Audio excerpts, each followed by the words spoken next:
আচ্ছা কোকো, তুমি আমাকে একটা কথা বলো। তুমি যেভাবে এই বাড়ি আসছো ঠিক একই অবস্থায় টমও আসছে, মানে দুইজনই রেস্কিউ করা। কারো জন্ম এখানে না, আমার কাছে না, আমার বাড়িতে না। তুমি এই পর্যন্ত যত বাচ্চা রেস্কিউ করি আমি, তুমি সবাইকে আদর যত্ন ভালোবাসা দিয়ে ঠিক মায়ের মতো করে বড় করো, প্রত্যেককে ভালোবাসো। কিন্তু শুধুমাত্র টমের সাথে তোমার কি শত্রুতা বলো? তুমি ওকে কেন মারো? কিসের জন্য মারো? এদিকে তাকাও কোকো, এদিকে তাকাও, কথা বলো, কথার উত্তর দাও। তুমি কেন মারো টমকে? আজকে মেয়ের কী অবস্থা করছো টমকে? ও ভয়ে আতঙ্কে খাবার বন্ধ করে দিছে। এমনিতেই ও অসুস্থ থাকে 12 মাস, তার উপরে ওর হাত পা ফুলে ফুটা ফুটা হয়ে কী অবস্থা করছো ওর? কথা বলো, কথা বলো। তুমি কেন মারছো? তুমি কেন মারছো? আর কেন মারো? এত হিংসা কেন টমের প্রতি তোমার? ওকে এত হিংসা কেন করো তুমি?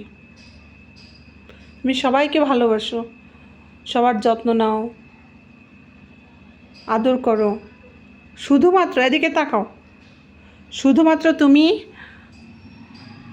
টমকে মারো। কেন মারো? আর মারবা? কখনো মারবার? কথা বলো, কথা বলো। আর মারবা? এই কান টেনে ছিঁড়ে ফেলবো, ছিঁড়ে ফেলবো কান টেনে। কান টেনে ছিঁড়বো? দুষ্টু ছেলে।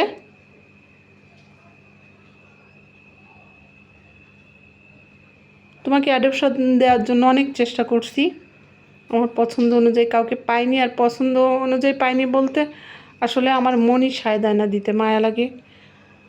সে ছোট থেকে বড় করছি, এত বছর কাছে রাখছি, নিউটার করালাম বাইরে যাওয়া বন্ধ করার জন্য।